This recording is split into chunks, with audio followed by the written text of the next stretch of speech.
네, 검찰과 경찰이 지난 5월에 이어서 21일 만에 금수원에 재진입해서 이 시각 현재 체포와 압수수색 영장을 집행하고 있습니다. 네, 검찰은 유병헌 씨를 은닉하거나 도피하는 데 도움을 준 사람들에 대한 신병을 확보하고 있는데요. 현재까지 모두 5명이 체포됐습니다. 예, 먼저 금수원 앞에 나가 있는 취재기자 연결하겠습니다.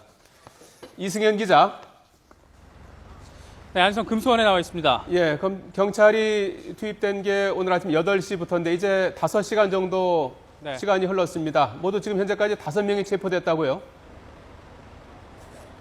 네, 그렇습니다. 1시간 전과 비교해서 체포된 사람의 수가 1명이 더 늘었습니다. 오전 8시가 조금 넘어서 진입작전이 시작이 됐습니다. 지금까지 모두 체포된 사람 모두 5명입니다. 이 가운데 3명은 유병헌 씨 부자의 도피를 도운 혐의를 받고 이 체포영장과 지명수배가 내려진 인물이고요. 나머지 2명은 경찰과 검찰의 오늘 수색 작업을 방해한 이른바 공무집행 방해 혐의가 적용된 혐의로 체포가 돼서 연행이 됐습니다. 오늘 경찰의 체포 대상은 모두 18명입니다. 유병헌 씨와 장남 대균 씨 말고도 나머지 16명은 두 사람의 도피를 도운 혐의로 지명수배가 내려졌습니다. 네, 오늘 이 유례없는 대규모의 공권력이 투입이 됐죠? 네, 그렇습니다. 오늘 새벽 4시 반부터 이곳 금수원 주변에 집결된 경찰 병력 6천여 명이 넘습니다. 63개 중대에서 6천여 명이 모인 건데 이 서울과 경기 인근에 있는 경찰 병력이 모두 결집을 했다고 해도 과언이 아닐 정도로 이례적인 대규모 집결입니다. 이 가운데 상당수가 지금 금수원 내부에서 압수수색과 체포영장 집행을 위한 수색 작업을 계속 진행을 하고 있습니다. 이 6천여 명은 다른 말로 하면 지방에 있는 중소도시 1개 정도를 완벽히 봉쇄할 수 있는 정도의 규모로 평가를 받고 있습니다. 따라서 굉장히 검찰로서는 21일 동안에 유병헌 씨에 대한 추적 작업이 효과가 없자 금수원에 대한 만에 하나라도 유병헌 씨가 금수원에 숨어 있을 가능성을 상정해 두고 협조자를 체포한다는 명목과 함께 지금 대규모 인원을 투입해서 압수수색 그리고 체포영장 집행 과정을 진행을 하고 있습니다. 자, 이승현 기자, 현재까지 경찰이 5명을 체포했는데요. 4명은 경찰이 찾고 있던 사람이고 1명은 공무집행 방해 혐의로 현장에서 체포가 된 거죠. 그렇다면 체포 과정이나 진입 과정에서 말씀드렸지만 충돌은 없었습니까? 네네. 네, 큰 물리적인 충돌은 없었던 것으로 지금 전해지고 있습니다. 다시 정리를 해드리면 체포된 5명 가운데 3명은 이미 수배가 내려진 유 씨 부자의 도피를 도운 혐의로 이 체포영장이 발부돼서 수배가 내려진 인물들이고요. 2명은 경찰과 검찰의 수색 작업을 방해한 이 공무집행 방해 혐의로 지금 체포가 됐습니다. 그래서 모두 지금 5명인 거고요.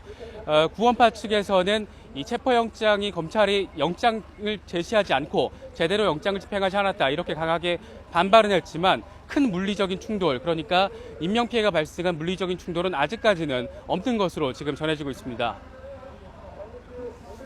네, 그럼 검찰과 경찰이 오늘 이렇게 대규모 인력을 동원해서 금수원에 다시 진입한 목적은 뭔가요? 네, 크게 나눠서 2가지 정도로 정리를 할 수 있습니다. 유병헌 씨와 장남 대균 씨가 만에 하나라도 금수원 안에 있을 가능성을 상정을 해준 거고요. 또 하나 주된 목적은 이들 2사람에 대한 도피를 도운 혐의를 받고 있는 인물들, 이른바 협력자들에 대한 체포입니다. 협력자들, 지금까지 알려진 바로는 이른바 김모 씨, 58살 김모 씨를 대표적인 인물로 꼽을 수 있고요. 또 김모 씨 이외에 이른바 신엄마로 불리는 신모 여신도도 포함이 되어 있습니다.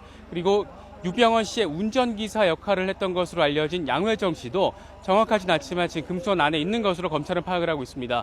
때문에 이들 유 씨 부자의 도피를 도운 주요 인물들을 오늘 얼마나 몇 명이나 신병을 확보할 수 있느냐에 따라서 앞으로의 검찰 수사의 방향도 정해지게 될 것으로 보입니다.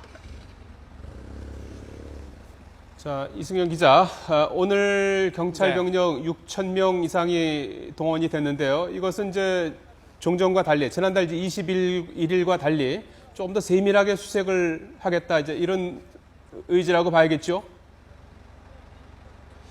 네, 지난달 21일 금수원에 대한 압수수색과 유병헌 씨에 대한 추적을 본격적으로 시작한 이래 유 씨에 대한 흔적을 전혀 파악을 하지 못하고 있습니다. 전남 순천과 해남 일대에서 유 씨가 있을 수도 있다라는 가정을 상정해 두고 상당히 대규모 추적전을 벌였지만 두 사람에 대한 신병은 여전히 확보하지 못하고 있습니다. 그만큼 검찰로서는 시간적인 여론의 압박까지 함께 받고 있다고 볼 수 있습니다. 그렇기 때문에 이렇게 유례없는 대규모 인력을 투입을 했다고 볼 수 있고요. 이 인력을 투입해서 얼마나 실질적인 성과를 낼 수 있느냐가 오늘 수색 작업의 핵심 관전 포인트라고 짚을 수 있습니다. 네. 검찰의 금수원 진입 작전은 이미 지난주부터 진행이 됐다고 하는데 영장 청구도 어제 신청이 됐죠? 네, 일각에서는 오늘 이렇게 대대적으로 검찰과 경찰의 금수원 재진입 작전이 시도가 되면서 어제 박근혜 대통령이 국무회의에서 밝힌 이 유씨 부자를 검거하지 못한 데에 대한 질책에 따른 즉각적인 조치라는 분석이 나왔습니다. 이에 대해서 검찰 관계자는 이미 대검 측과 지속적으로 협의를 해왔고 이 금수원에 대한 압수수색 영장을 청구한 시점이 어제 새벽이라고 밝혔습니다.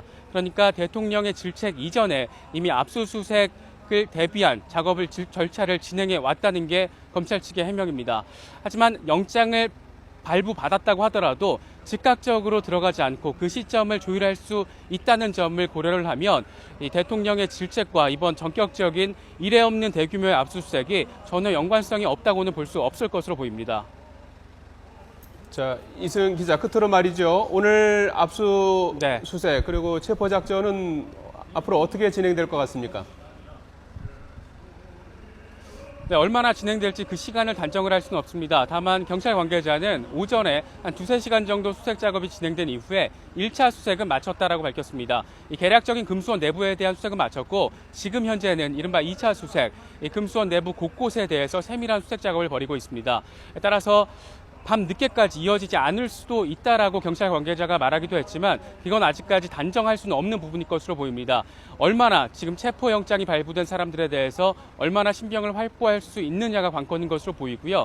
유병헌 씨 부자가 금수원 내부에 없다는 점만 다시 확인한 채 압수수색이 마치게 될지 아니면 조금 더 실질적인 성과를 낼 수 있을지는 조금 더 두고 봐야 될 것 같습니다. 지금까지 금수원에서 전해드렸습니다.